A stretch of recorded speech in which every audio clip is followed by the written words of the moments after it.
Hey everyone, it's Radish and I'm up here on Mount Hood's National Forest, and today we're going to learn how to use snowshoes.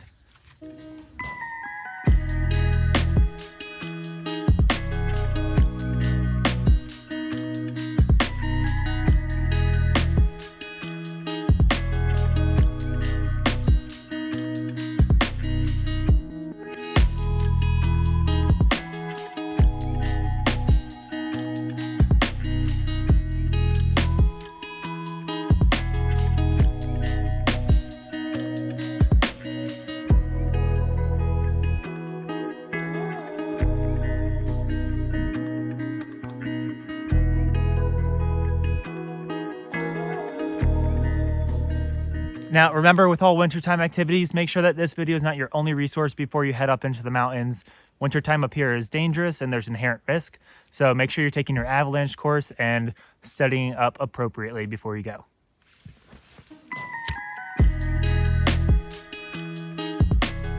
All right, let's get into it. So before you learn how to snowshoe, you need to pick out your snowshoes. There's three main types of snowshoes depending on what activities you'll be doing with them. So there's running snowshoes, there's recreational snowshoes, and there's backcountry snowshoes. Running snowshoes are going to be really lightweight, minimal traction. Sometimes they're made out of a really light foam material. We're not going to cover those in this video, but that's basically meant to just get some trail running in on light snow in the woods. The more traditional type of snowshoes are going to be both recreational and backcountry snowshoes, and that's what we're going to be talking about for the rest of this video. So recreational snowshoes are not much different from backcountry snowshoes. The main difference is that recreational snowshoes are designed to be used on flat to rolling terrain. And because of that, there'll be a couple differences in designs that we'll talk about throughout the video, but basically you can boil it down to they'll probably be a bit heavier, they'll probably have less traction, and they'll probably have less heel lift, which makes it easier to go up steep inclines, which you won't need on flat and rolling terrain. Backcountry snowshoes you can think about as mountaineering snowshoes. So those do have some serious traction. They have a lot of lightweight technology, and they do have heel lifts to make going up steep slopes a lot easier on your calves.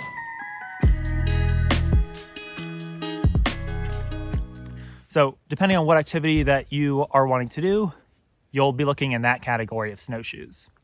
Now, within each category of snowshoes, there's a couple different factors that you'll always have to balance out with any outdoor gear purchase. And that's money, that's weight. Those are always going to be two big issues. With snowshoes in particular, there's a couple more. There's traction and there's float. So traction is going to be how well your snowshoes grip onto the snow. And again, that depends on what activity you're going to want to be doing outside. And then there's float. And float is how well your snowshoes float on top of powder. So how well they keep you on the surface of the snow versus how far you sink into the snow. And all of this is going to be a balancing act between them. So the more you spend on a snowshoe, maybe the more traction or the lighter weight it'll be.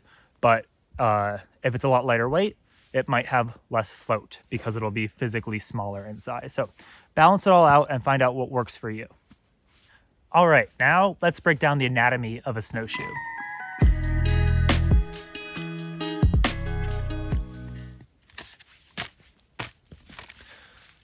So here's a snowshoe, and a couple of the main parts on it are going to be traction, bindings, heel lift, and the frame material. Let's start with the frame material. So this snowshoe in particular is made of a plastic. Plastic has a great benefit because it's going to be a lot lighter weight. So when you're doing backcountry stuff, it's a pretty good option to look at, especially if it's an overnight backpacking winter experience.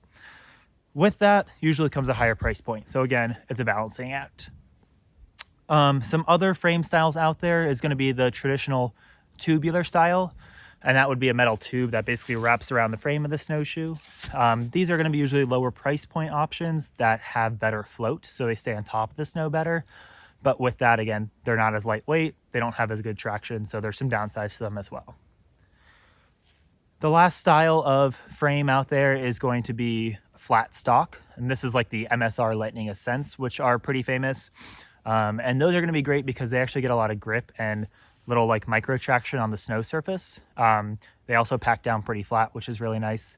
But again, those are going to be a higher cost and actually a higher weight as well. So it's a little bit, again, balancing. Next up, let's look at the traction on a snowshoe. So depending on your activity, your snowshoe might have some or all of these features. But if you look at a snowshoe with the most traction out there, it is always going to have a toe crampon, and that's these metal spikes at the tip. Basically, they're attached to your toe, and every time you walk, it pivots and digs into the snow. And that gives you some awesome grip as you're going uphill. You also can have heel crampons, which is basically the mirror image on the back of your heel, and that helps you from sliding down. Recreational snowshoes don't tend to have that feature, but almost all snowshoes have toe crampons. These snowshoes also have side rails, which are these blue rails right here. And side rails really help if you're going to be side hilling or traversing any slopes. They help you grip into the snow from the side of your snowshoe if your full snowshoe is not in contact with the surface. So again, recreational snowshoes tend not to have that, or at least not to have it as severe as this one is. And then the last traction feature you'll probably see on a snowshoe is going to be a braking bar, which are these series of plastic grooves that stick out into the snow. And basically what that does is it just creates tiny little slats that stick into the snow, and it brakes you, so it stops you from sliding backwards as you go uphill. So again, that's usually a more common thing in backcountry snowshoes too. Maybe one of the most important features of a snowshoe is its surface area. The point of a snowshoe is to keep you on the surface of the snow. And the easiest way to do that is to make a really big surface area for you and spread out your pressure. So usually the bigger the surface area of the snowshoe, the better float it gives you on top of the snow. Now also the bigger the surface area, the heavier it is, the more cumbersome it is to actually use. So you can see designers use a couple different techniques, like in mine, and for instance, they cut out a lot of holes in it to lightweight it, but not big enough to actually let snow come up and have you sink in. So this is a great technique to kind of mitigate that. But basically you'll be balancing how big you want your snowshoe surface area based on your weight and based on how heavy you want your snowshoes to be. So usually when you go online or go to a store to buy snowshoes, it will ask you your weight and your gender, and then it will basically calculate out what surface area or usually length of snowshoe you want. So mine are 26s. But you don't always have to stick with what the recommended thing is. So like if you live in a place with really deep powder and you're always going to be using your snowshoes in powder, maybe you want to err on the side of a larger or longer snowshoe to give you better float. If you live somewhere where it's always icy or where there's not really deep snow, maybe you don't need snowshoes at all, but if you do, maybe you want to err on the smaller side. All right, let's look at the bindings. So this binding in particular is a BOA binding. That's the company that makes these, but basically it's a little dial that you pop in and out, and essentially what it does is it just ratchets. So you pop it in, you twist it, and you can hear it click and tighten up. And all you do is pop it out, and then you can twist it and loosen it. So it's super easy to use, pretty dummy proof. It usually comes with a higher price point because it's a newer technology though. But these are what's used in a lot of like newer snowboard boots and some bindings like that. The more traditional style is going to be a strap or ratchet, and basically that's just two bands and a heel band that you pull through a ratcheting mechanism, and it keeps your foot in place that way. It's a little bit more cumbersome, but it's more traditional, so it's a lower price point, and it's more commonly found than the BOA system is. All right, last but definitely not least, let's look at a heel lift. So as you're going uphill, this is a really big surface. And when you're going uphill, if your heel always has to go back down to that position, it is going to tire you out real quick. It'd be much better if your heel could stop halfway down like this. So you're always kind of like on a staircase. So what backcountry snowshoes do is they have this heel bar, which you can usually lift with your actual trekking pole, and you don't have to reach down and use your hand, but you just flip it up. And then every time you walk, your heel is actually going to land back down about, 2 inches above the base of your snowshoe. And that's going to really help relieve some stress on your legs. So again, snowshoes come in a variety of different options. take a look at what you're going to be using it most for and try to find a snowshoe with features that best match what you're going to be using it for. So let's talk about when to use snowshoes.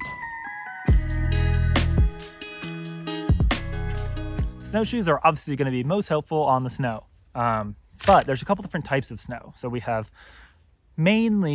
powder, which is going to be deep, soft snow. We have ice, which is going to be a hard crust. And we have everything in between, which is a pretty variable snowpack. So when we're talking about powder, so soft, deep snow, that's when these things really come in handy. And that's anywhere from flat terrain to rolling terrain to steep terrain.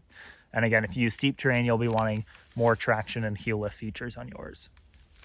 But that's going to help you stay above the snow, because otherwise you'll be post-holing, anywhere from your knees all the way up to your chest, which is going to make travel in the snow very difficult. Now, if we're talking about ice, snowshoes do not really have a place there. Ice is going to be something with a more aggressive traction feature, like potentially micro spikes or potentially crampons, depending on what you're doing and what the grade of that slope is. And then when we talk about all the snows that are in between, so that's snow with a crust on top that you can punch through to what's underneath.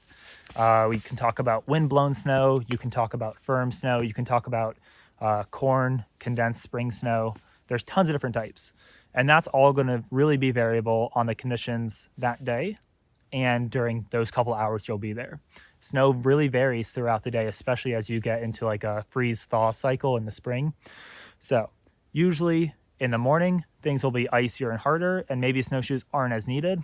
But as you're coming back down the mountain in the afternoon and the sun's heating things up, that firmness is really going to turn to slush, and you're going to start post-holing pretty bad in the afternoon, and snowshoes would come in handy. So take a look at the time of year you're going, the weather pattern, and the snowpack. And if you see that snowpack turning into powder, slush, or any sort of soft pack that you can punch through, then I would consider snowshoes. But if it's firm and hard, usually snowshoes aren't needed, and you can look at more of a traction device or a backcountry ski. All right, I think it's time to get into it. Let's put one of these on and see how they work.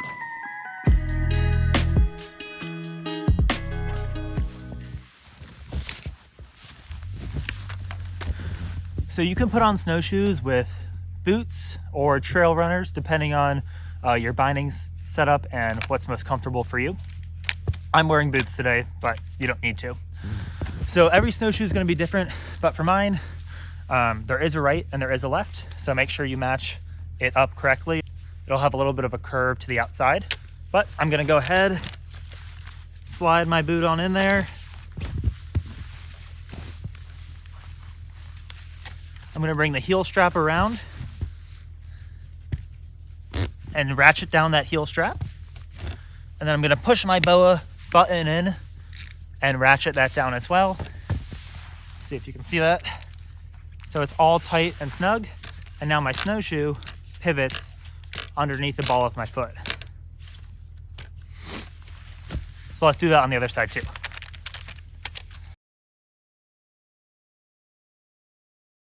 All right, got both of those on. So as you're walking on snowshoes, it's going to be a little bit cumbersome. Try to keep your feet a little bit apart so they don't run into each other. Let's see what that looks like.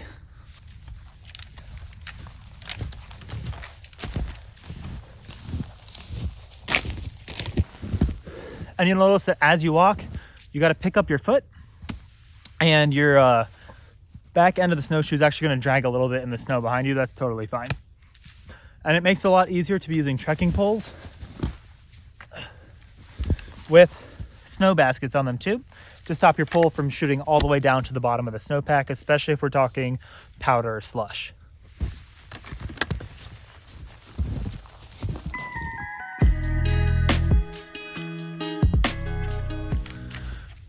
All right, friends, and that's pretty much all there is to snowshoes.